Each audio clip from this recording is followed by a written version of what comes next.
David Banner, physician, scientist, searching for a way to tap into the hidden strengths that all humans have.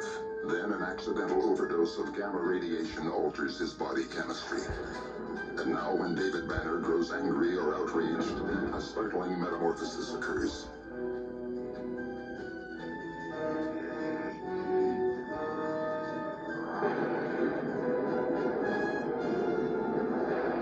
The creature is driven by rage and pursued by an investigative reporter. Mr. McGee, don't make me angry.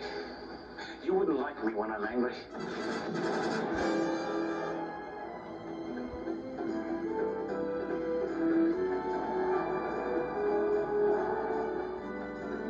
The creature is wanted for a murder he didn't commit. David Banner is believed to be dead, and he must let the world think that he is dead, until he can find a way to control the raging spirit that dwells within him.